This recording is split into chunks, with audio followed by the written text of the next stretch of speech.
Hello दोस्तों, welcome back to my YouTube channel. और आज हम शुरू करने जा रहे हैं हमारा मोस्ट इंटरेस्टिंग टॉपिक, जिसका नाम है यूनेस्को साइट्स इन इंडिया। तो आइए ज़रा शुरू करते हैं। सबसे पहले कुछ डिटेल्स जानते हैं। देखो इधर, यूनेस्को की फुल फॉर्म क्या होती है। तो यूनेस्को की फुल फॉर्म होती है United Nation Educational Scientific and Cultural Organization. ये है यूनेस्को की फुल फॉर्म, ठीक है। उसके अलावा यूनेस्को इस्टेब्लिश कब हुआ था? तो सर 1945 में इस्टेब्लिश हुआ था और हेडक्वार्टर सर पेरिस, फ्रांस के अंदर है। ये तीन चीज़ें आपसे कभी कभार पूछ लेता है, तो आपको पता होना चाहिए। अब चलते हैं अगले क्वेश्चन पर। आइए ज़रा ध्यान से सुनना। देखो दोस्त, यहाँ पर ये जो इन्फॉर्मेशन है ना, ये मिसप्रिंट है, गलत है। आपको आज भी कई बुक्स के अंदर यही चीज़ दिख जाएगी, ठीक है। बट आपको याद रखना है कि एट प्रेजेंट इंडिया के अंदर अराउंड 43 जो है वर्ल्ड हेरिटेज साइट्स हैं। यानी कि यूनेस्को साइट्स इंडिया में कितनी है सर? 43 यूनेस्को साइट्स हैं इंडिया के अंदर, ठीक है, ना कि 43 से 2020 तक। लेकिन उसके बाद 3 साइट्स और ऐड हो चुकी हैं, तो 40 गलत हो जाएगा आंसर, ठीक है। अब चलते हैं आगे, आओ ज़रा। सबसे पहली जो साइट है वो है सर अजंता केव्स, ठीक है, जो कि है महाराष्ट्र की। आपने नाम भी बहुत सुना होगा और पूछा जाता है कि अजंता केव्स कहाँ पर लोकेटेड है? महाराष्ट्र के अंदर, ठीक है।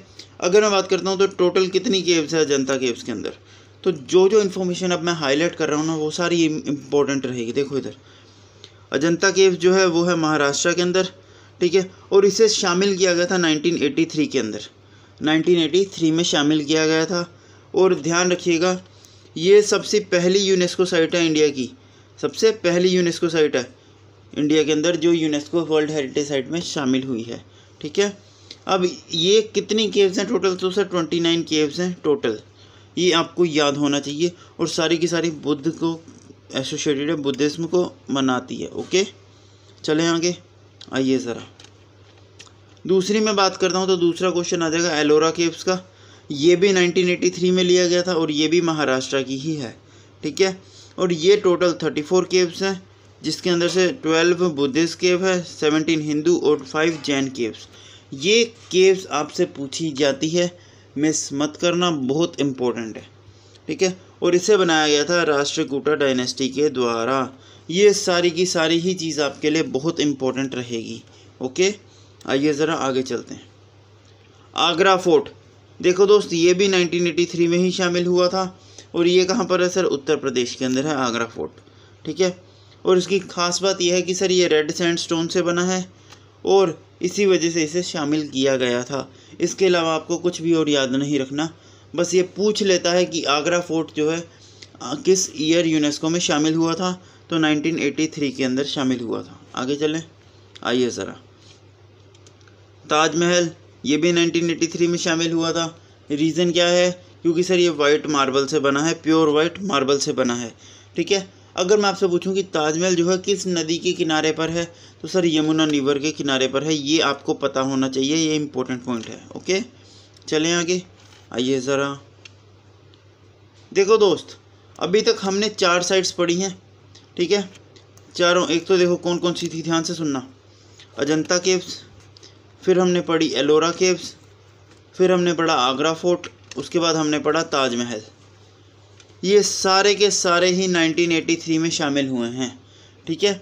अब जो हम आएंगे, अब आते हैं अगले ईयर पर, नेक्स्ट ईयर पर। अब आते हैं 1984 की बात करते हैं। 1984 के अंदर शामिल हुआ था sir groups of Mahabalipuram temples. आपसे पूछा भी जाता है एग्जामिनेशन में बहुत बार कि सर महाबलीपुरम टेम्पल जो है ये किस स्टेट में है? तो सर ये तमिलनाडु के अंदर है, ठीक है। अब इसकी खास बात क्या है सर? सर ये पालवा डायनेस्टी का एशियंट टेम्पल है, जो कि आज तक वैसा का वैसा ही है, ठीक है।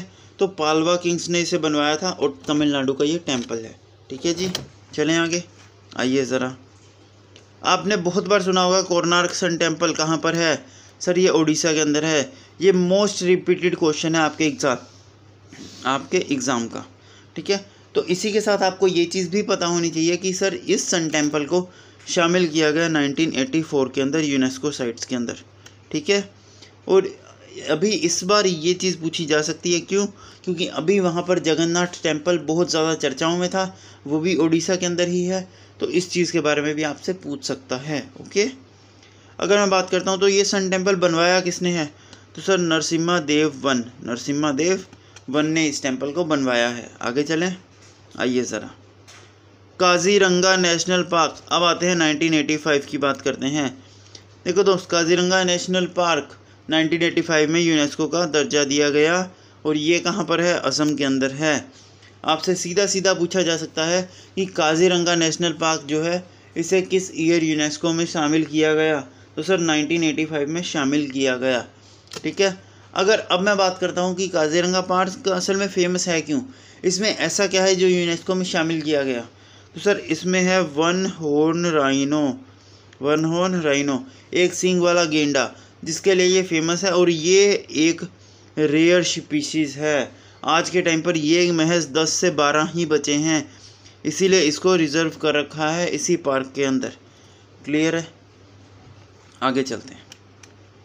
मानस वाइल्ड लाइफ सेंचुरी ये किस स्टेट में है? चलिए सिंपल सा बताइए। तो सर ये वाइल्ड लाइफ सेंचुरी भी असम के अंदर है और इसे भी 1985 में दर्जा दिया गया। अब रीज़न क्या है सर, इसे क्यों दिया गया? उसे तो जैसे हमने देखा कि भाई वन हॉर्स राइनो के लिए दिया गया। सर इसे दिया गया इस वजह से, देखो दोस्त आपको एक चीज़ बताता हूँ, इंडिया अकेला ऐसा शहर है जहाँ पर लोयन और टाइगर दोनों एक साथ पाए जाते हैं। इसके अलावा इंडिया अकेला ऐसा कंट्री है जिसमें ये होता है, बाकी किसी में भी ऐसा नहीं होता। ठीक है। और इसी वजह से ये चीज़ शामिल हुई है क्योंकि यहाँ पर जो है टाइगर्स को रिज़र्व रखने के लिए प्रोजेक्ट टाइगर लॉन्च करा गया। ठीक है। और यहाँ पर ही एलिफेंट को प्रोटेक्ट करने के लिए प्रोजेक्ट एलिफेंट भी चलाया गया। तो ये सारे प्रोजेक्ट्स भी यहीं पर शुरू किए गए। ठीक है। और ये ही अकेला ऐसा जंगल है इंडिया का जहाँ पर लोयन भी और टाइगर भी दोनों ही मौजूद हैं। क्लियर? इसी वजह से इसे यूनेस्को वर्ल्ड हेरिटेज साइट का दर्जा दिया गया। क्लियर हुई बात? चलें आगे, आइए ज़रा। ये इम्पोर्टेंट रहेगा, मोस्ट इम्पोर्टेंट रहेगा। देखो दोस्त, आपको एक चीज़ डायरेक्टली पूछी जा सकती है, कोलिंडो नेशनल पार्क इसका नया नाम क्या है? सर इसका नया नाम है Bharatpur wild life sanctuary, Bharatpur wild life sanctuary या फिर बर्ड सेंचुरी। ठीक है। ये इम्पोर्टेंट है। और ये इम्पोर्टेंट क्यों है सर? यहाँ पर किंग वल्चर के कंजर्वेशन के लिए ये सेंटर बनाया गया है। यहाँ पर वल्चर कंजर्वेशन सेंटर है, ध्यान रखिएगा। क्या? Vulture conservation centre. ठीक है जी। और ये कहाँ पर है सर? राजस्थान के अंदर है। आपसे ये डायरेक्टली पूछा गया है और बहुत बार पूछा गया है। ठीक है। आइए ज़रा, ये आपको पूछा जाएगा। देखो सबको पता है हम्पी जो है कर्नाटका की कैपिटल थी एक टाइम पर। किस टाइम पर? जब विजयनगर एम्पायर जो है रूल करता था। ठीक है। तो विजयनगर एम्पायर के टाइम पर ना उन्होंने काफ़ी सारे मॉन्यूमेंट्स बनाए हैं जो कि बहुत ज़्यादा अलग दिखते हैं। जैसे कि आप यहाँ देख सकते हो, एक ये हो गया। ठीक है। देख रहे हो आप, व्हील चेयर की तरह एकदम पूरा हॉर्स कार्ट का टेम्पल बनाया हुआ है। ठीक है। तो इस टाइप के मॉन्यूमेंट्स होने की वजह से बहुत सारे मॉन्यूमेंट्स हैं यहाँ पर, इसीलिए उनको बोला जाता है ग्रुप्स ऑफ मॉन्यूमेंट्स। ठीक है। और इन सभी को यूनेस्को में अपनी साइट में दर्जा दिया गया क्योंकि हर एक टेम्पल जो यहाँ पर बिल्ड हुआ है वो किसी ना किसी यूनिक फीचर के साथ है। ओके।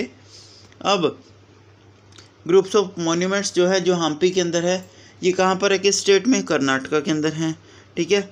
और ये सब के सब बनाए किस टाइम पर गए हैं? विजयनगर एम्पायर के टाइम पर बनाए गए हैं। बोलो बात क्लियर है? ठीक है। और एक इनमें से स्पेशल मॉन्यूमेंट है जो आपको याद रखना पड़ेगा, वो है सर विरूपक्ष टेम्पल। ठीक है। आपसे सीधे सीधे पूछा जाएगा विरूपक्ष टेम्पल किस शहर में है? तो कर्नाटका के अंदर है। क्लियर है? आगे चले, आइए ज़रा। Khajuraho groups of monument, Khajuraho caves कहाँ पर है? सर मध्य प्रदेश में है। खजुराहो केव्स मध्य प्रदेश के अंदर है। और ये बनाई किसने है? चंदेल रूलर ने बनाई है। चंदेल रूलर ने बनाई है। ठीक है जी। और ये केव्स की ख़ास बात क्या है सर? सर इस केव की ख़ास बात ये है कि सर ये हिंदू और जैन टेम्पल्स के लिए डेडिकेटेड है। क्या? ये हिंदू और जैन टेम्पल के लिए डेडिकेटेड है खजुराहो केव्स। ठीक है जी। आगे चले, आइए ज़रा। फतेहपुर सीकरी, ये इंपॉर्टेंट है, ध्यान रखिएगा। ये आपसे पूछा जाता है सीधे सीधे कि फतेहपुर सीकरी जो है ये किस ईयर यूनेस्को में शामिल किया गया? तो सर 1986 में शामिल किया गया। बस देखो दोस्त, मैं एक चीज़ बताता हूँ, जिस क्वेश्चन में तो मैं ऐसे स्टार मार्क बना रहा हूँ ना, वो क्वेश्चन तो लिख लो एक जगह पर, वो बहुत बार रिपीट हुआ है। ठीक है। तो उसे मिस मत करना। आगे चलते हैं। चर्च एंड कॉन्वेंट्स, ये आपसे पूछा जाता है कि यह किस शहर में है। ईयर नहीं पूछा जाता, लेकिन ये पूछा जाता है कि चर्च एंड कॉन्वेंट किस शहर में है। तो सर ये है गोवा के अंदर। कहाँ पर? गोवा के अंदर। चर्च एंड कॉन्वेंट्स कहाँ पर है? गोवा के अंदर है। चलें आगे, आइए ज़रा। एलिफेंटा केव महाराष्ट्र के अंदर। कहाँ पर है? महाराष्ट्र के अंदर है। और ये भी यूनेस्को का हेरिटेज साइट है, बस इतना याद रखना। किस ईयर है? सर 1987 के अंदर है। ये आपको इम्पोर्टेंट रहेगा। रीज़न क्या है? देखो, महाराष्ट्र की जितनी भी केव्स हैं ना, ये सारी यूनेस्को में शामिल करी गई 1985 के अंदर, ठीक है। लेकिन इसको नहीं शामिल करा गया, इसको शामिल करा गया 1987 के अंदर। तो यहाँ पर मिस्टेक हो जाती बच्चों से। बच्चे इसका आंसर भी 1985 मार्क करके आते हैं, लेकिन गलत है, ठीक है। महाराष्ट्र की हो गई, मध्य प्रदेश की हो गई, इनकी ज़्यादातर केव जो है 1985 या 86 में शामिल कर ली गई यूनेस्को के अंदर। लेकिन ये अकेली ऐसी केव्स हैं जो कि 1987 में शामिल करी गई, इसी वजह से ये इम्पोर्टेंट हो जाती है। आगे चले, आइए ज़रा। देखो दोस्त, अभी हमने पढ़ा था ग्रुप ऑफ टेम्पल्स हम्पी के अंदर, उसी तरीके से ग्रुप ऑफ मॉन्यूमेंट्स पटक्काल के अंदर, ठीक है। ये भी इम्पोर्टेंट हो जाता है। अब मिस्टेक मत करना, अब ध्यान से सुनना मेरी बात। देखो दोस्त, अगर तो आपसे बोलेगा ग्रुप ऑफ मॉन्यूमेंट पटकदाल के अंदर, तब हमारा आंसर क्या आ जाएगा? 1987 के अंदर शामिल करी गई, ठीक है। और चालुक्य डायनेस्टी ने बनाया था 1987 के अंदर, चालुक्य डायनेस्टी ने बनाया था, और पटक्काल के अंदर। लेकिन यही मैं बात करता हूँ हम्पी की, ठीक है। तो ये बनवाया था विजयनगर एम्पायर के टाइम पर, और इनको दर्जा दिया गया था 1986 के अंदर, 1986 के अंदर। ये आप मिस मत करना, गलती मत करना। 86 के अंदर हम्पी वाली और 87 के अंदर पटकदाल वाली। क्लियर है बात? चलें आगे, आइए ज़रा। सुंदरबन नेशनल पार्क किस स्टेट में है? आपको पूछा जाता है तो वेस्ट बंगाल के अंदर है। और इसकी खास बात बहुत इम्पोर्टेंट है, क्योंकि ये नेशनल पार्क के अंदर पाया जाता है द ग्रेट बंगाल टाइगर। क्या? Great Bengal tiger. इस वजह से ये ग्रेट बंगाल टाइगर है। इनका वज़न करीबन 350 से 400 किलो के बीच में होता है। 350 से 400 किलो तक के वज़नी भारी टाइगर्स जो कि यहाँ पर मौजूद होते हैं। शिकार की वजह से इनकी जो संख्या है, ये महज 300 के आसपास रह गई थी इंडिया के अंदर, पूरी ख़त्म हो गए थे। पूरी वर्ल्ड के अंदर अकेले 300 के आसपास की संख्या रह गई थी इनकी, जिसके बाद से इसे रिज़र्व करना शुरू कर दिया गया प्रोजेक्ट टाइगर के तहत, और इनका शिकार रोक दिया गया। और आज के टाइम पर इनकी संख्या 750 के आसपास है। ओके, इसी वजह से ये इम्पोर्टेंट होता है। तो आपको याद रखना है Sundarban tiger, Sundarban national park, ठीक है। ये कहाँ पर है? वेस्ट बंगाल के अंदर है, और 1987 में दर्जा दिया गया। ओके, सुंदरबन डेल्टा को 1987 में दर्जा दिया गया। इसे आप याद कर सकते हैं। देखो, सुंदर कब बनेगा? कोई पर्सन सुंदर कब बनेगा? जब वो सात श्रृंगार करके आएगा। तो सात श्रृंगार करके आने वाला पर्सन क्या होगा? सुंदर होगा। तो ऐसे याद रख लो कि 1987 में आपका ये वर्ल्ड हेरिटेज साइट है। ओके, आइए ज़रा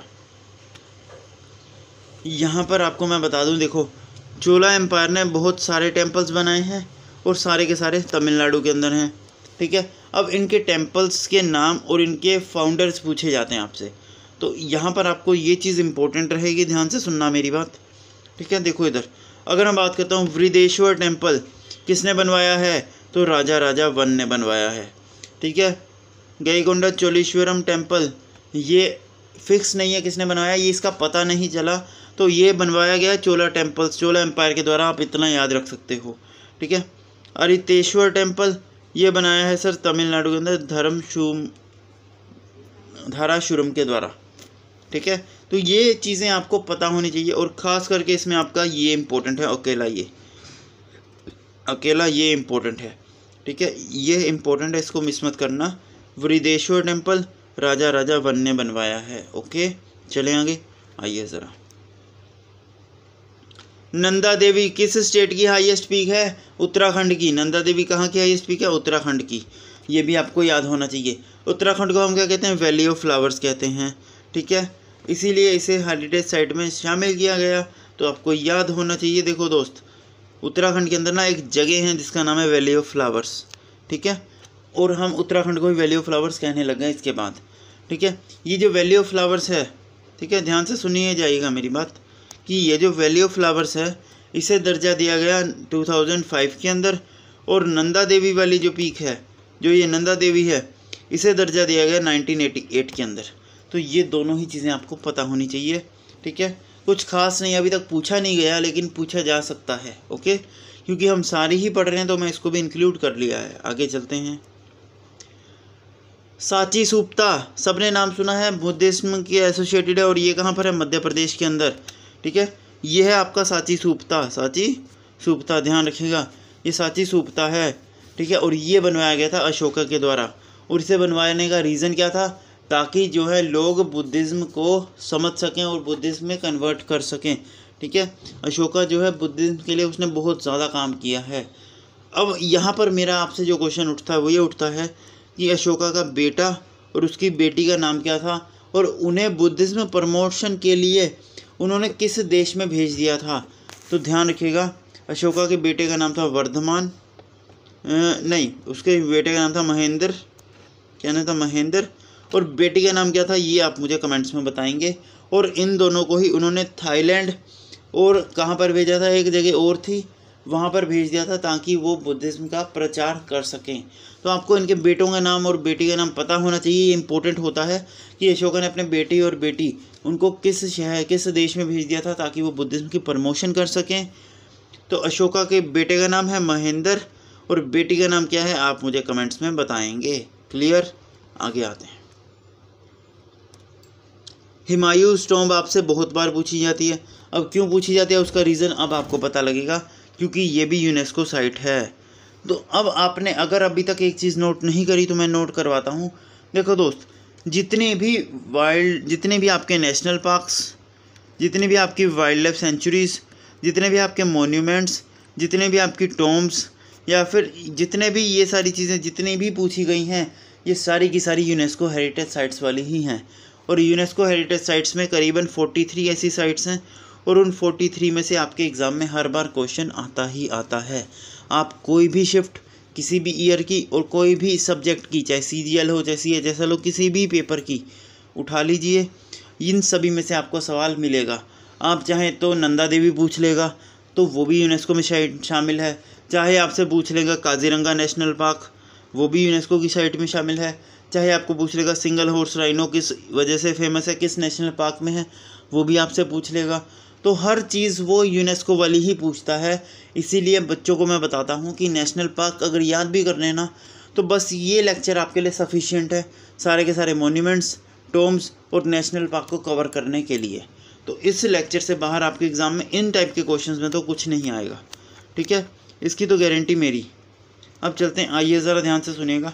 हुमायूं टॉम्ब कहाँ पर है सर? दिल्ली के अंदर है, ठीक है। और ये बनवाई गई थी अकबर के द्वारा, ठीक है। ऑब्वियसली बात है, अकबर के फादर का नाम है हुमायूं, तो इनकी डेथ के बाद अकबर के द्वारा यहाँ पर बनवाई गई थी। ओके, आगे आते हैं। अब देखो, कुतुब मीनार में इंपॉर्टेंट चीज़ें बहुत सारी हैं, ध्यान से सुनते जाना जो मैं बता रहा हूँ। देखो, कुतुब मीनार की बात करें तो ये किस स्टोरी की बिल्डिंग है? तो ये 5 स्टोरी बिल्डिंग है, सबसे पहली चीज़। दूसरी चीज़, इसे बनवाया गया था कुतुबुद्दीन ऐबक के द्वारा, इसे कर दिया गया था स्टार्ट, और फिनिश करा गया था इसे इल्तुतमिश के द्वारा।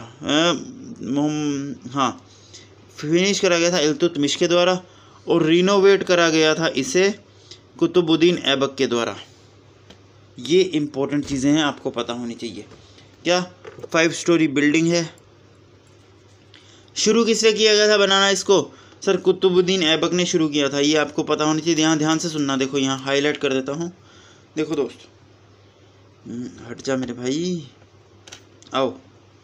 देखो दोस्त, कुतुबुद्दीन ऐबक ने इसे शुरू किया था बनवाना, ठीक है। ख़त्म किया था इल्तुतमिश ने, और इसे रिपेयर किया था या रिनोवेट किया था, आप कह सकते हो। वो किया गया था किसके द्वारा? वो किया गया था आपका मोहम्मद बिन तुगलक के द्वारा और फिरोज शाह तुगलक के द्वारा।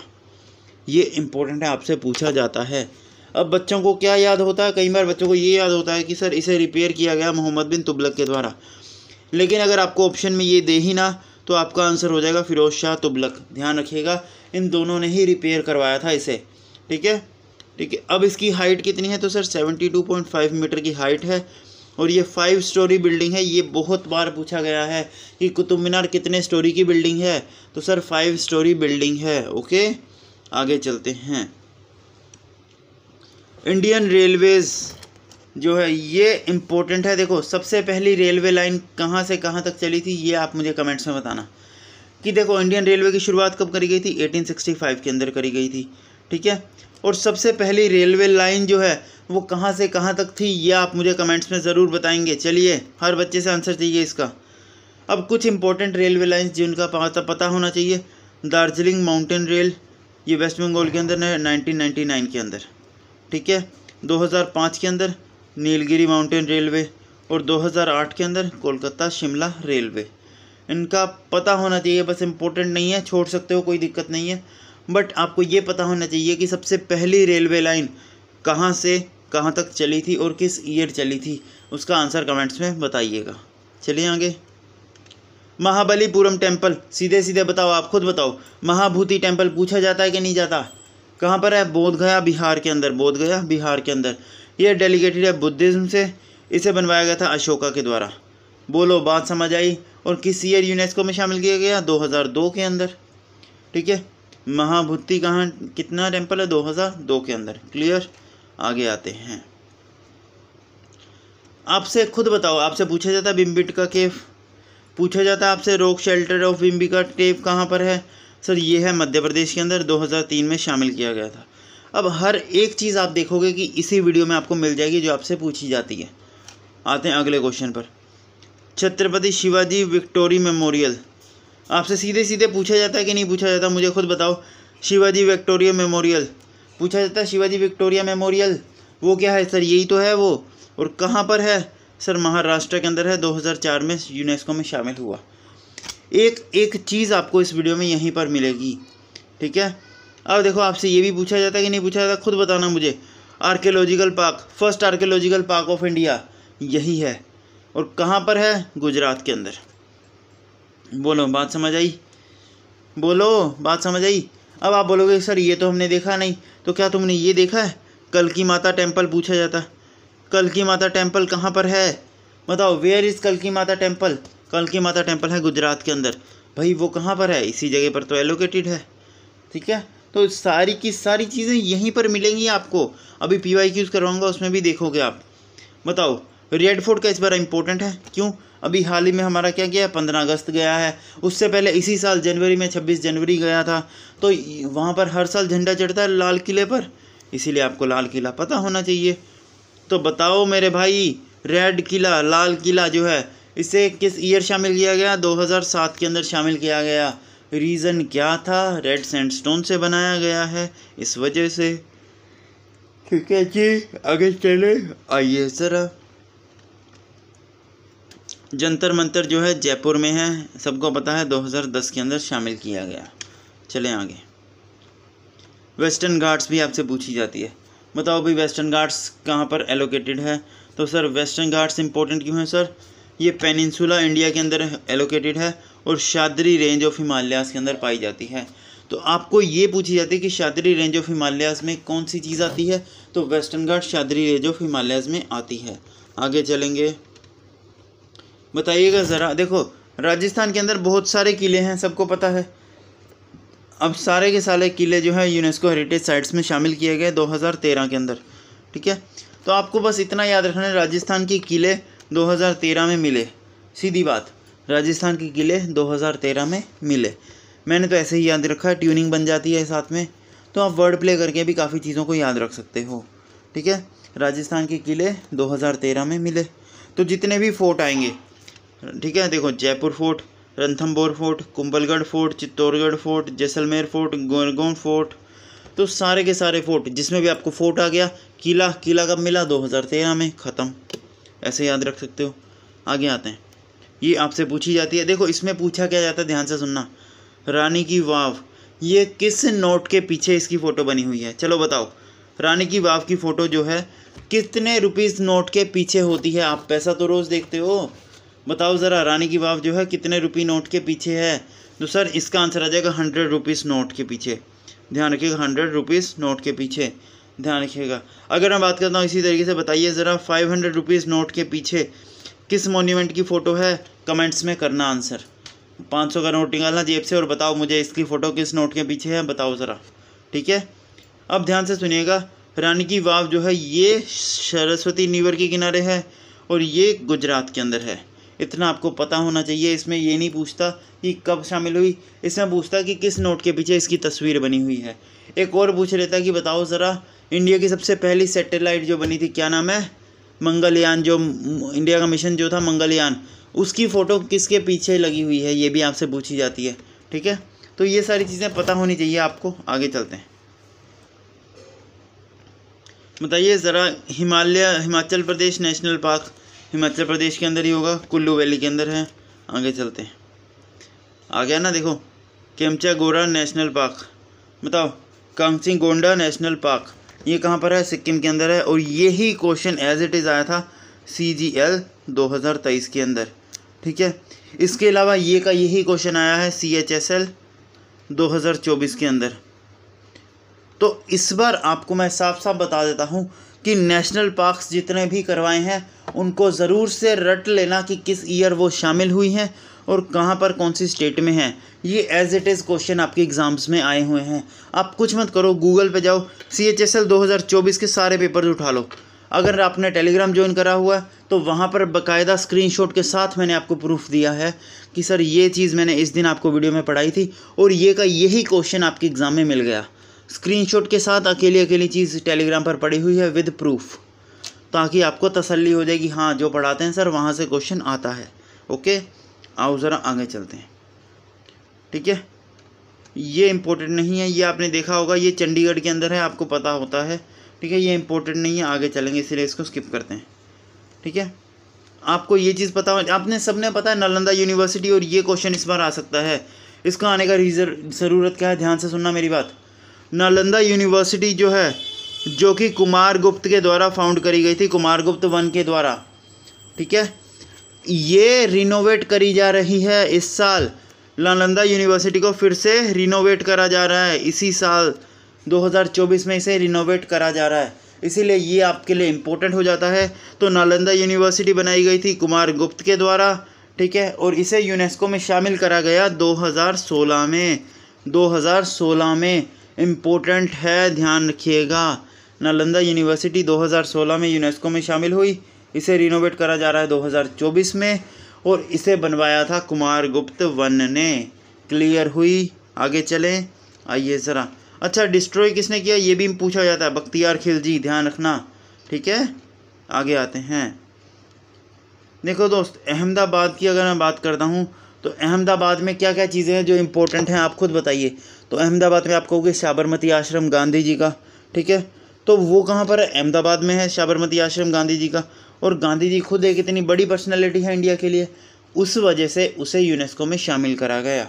ठीक है, तो वो साबरमती आश्रम के किनारे पर है, मतलब साबरमती रिवर के किनारे पर है, इसीलिए उसे साबरमती आश्रम कहते हैं। ठीक है, और वो गांधी जी का है। ठीक है, अब आपको एक चीज़ बताता हूँ कि देखो, साबरमती आश्रम जो गुजरात का है, ये पहली ऐसी इंडियन सिटी है जो पूरी की पूरी जिसने जो साइट में शामिल है। अगर मैं आपसे बोलूँ ना, ध्यान से सुनना मेरी बात, अहमदाबाद के अंदर ना बहुत सारी ऐसी हिस्टोरिकल साइट्स हैं, जैसे कॉटन मिल हो गई, जहाँ पर गांधी जी ने खेड़ा सत्याग्रह किया था, कॉटन मिल, वो भी।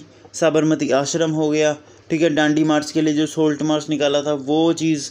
ठीक है, जहाँ जहाँ पर गांधी जी रुके थे, अलग अलग जगह पर जहाँ पर सत्याग्रह किए गए थे, वहाँ पर जो प्लेसेस बनाई गई थी। तो ऐसी बहुत सारी साइट्स हैं अहमदाबाद के अंदर।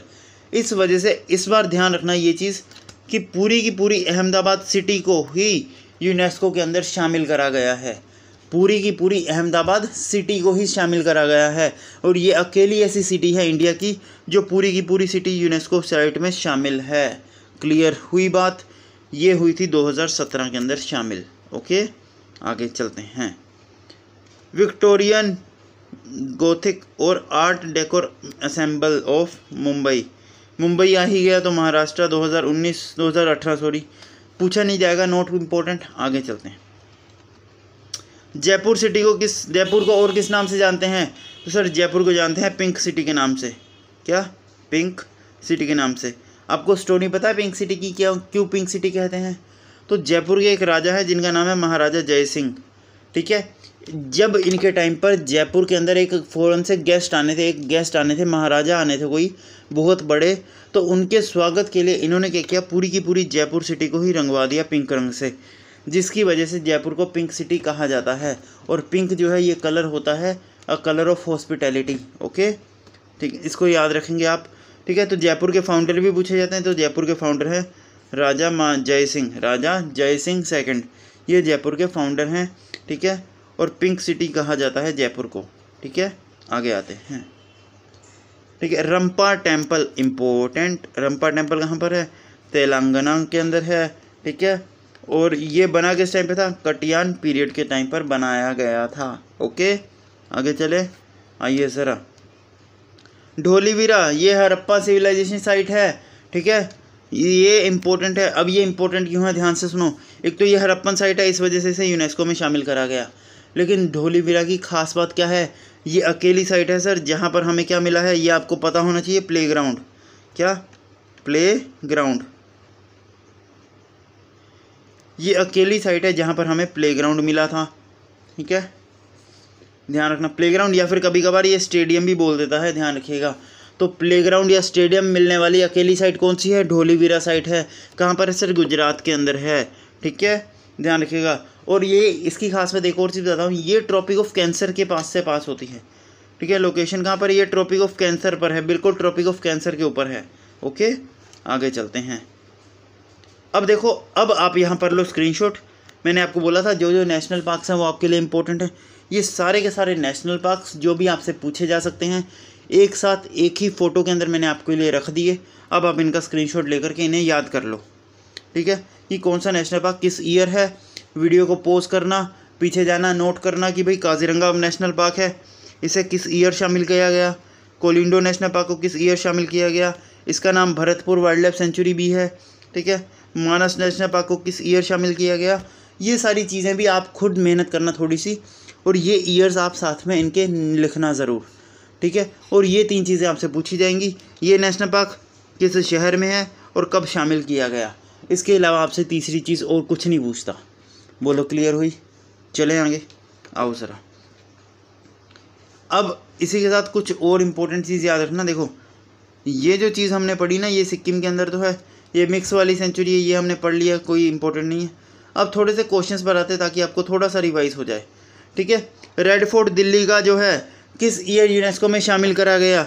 ये क्वेश्चन आपका CGL का 2020 का, CGL 2020 का क्वेश्चन है, बताइए ज़रा।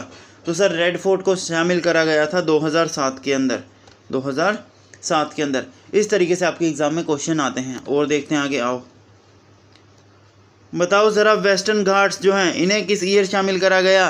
तो वेस्टर्न घाट को शामिल करा गया 2012 के अंदर, ये भी आपको पता होना चाहिए, ठीक है। वेस्टर्न घाट्स कौन सी हिमाचल की रेंज पर है, कौन सी रेंज पर है हिमालय की?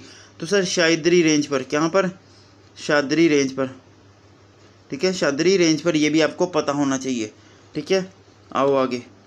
अब इसी के साथ हमारी वीडियो होती है ख़त्म। ऐसे ही इंटरेस्टिंग वीडियोस के लिए चैनल को सब्सक्राइब ज़रूर कर देना, और PDFs के लिए ज्वाइन करना ना भूलें टेलीग्राम, ओके। Thank you.